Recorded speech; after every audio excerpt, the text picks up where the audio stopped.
bodies. The place was thick with smoke, under which the smell of oil paint was detectable. Mata had left the studio door ajar so his guests would be sure to see and admire his latest work. He was in there now, soliciting the thoughts of Mercedes Matter, a fellow artist as renowned for her beauty as she was respected for her neo-cubist paintings, her discerning eye, and her outspoken opinions, whom he was also trying hard to seduce. They both spoke fluent French, and in fact they were flirting in that language, with Mata using the similarity of their names to suggest that a merger was appropriate. Breton was too discreet to interrupt. He scanned the room for other francophones, hoping to see Robert Motherwell, the self-appointed American ambassador to the European expatriate community. With his innate distrust of authority, especially the police, Breton would have preferred a native English speaker, someone familiar with the local system. But apparently Motherwell had skipped the party. He noticed Juna Barnes, the eccentric lesbian author who lived in the upstairs apartment. He was surprised to see her, as she was becoming more and more reclusive since her forced return to her native country.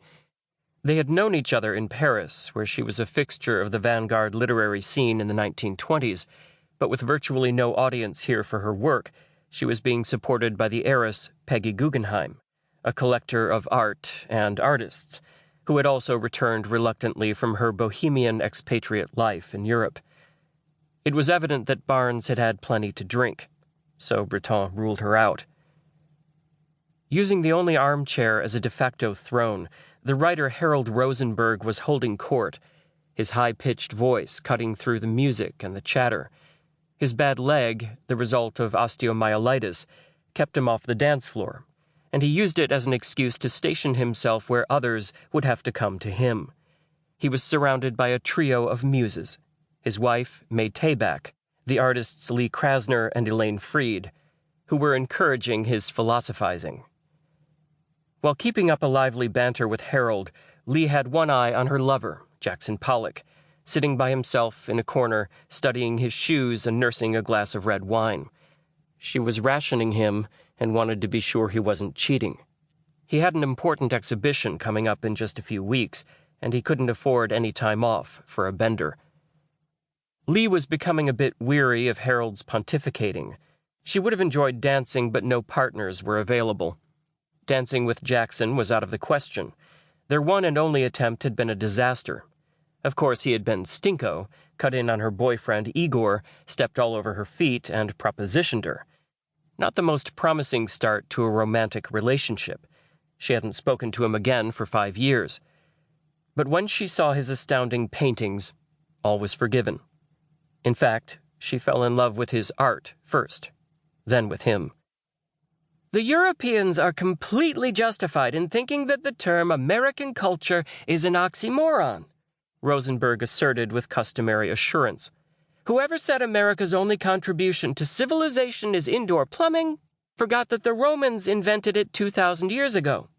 Everything we have that's worthwhile in art, science, literature, you name it, is imported from Europe.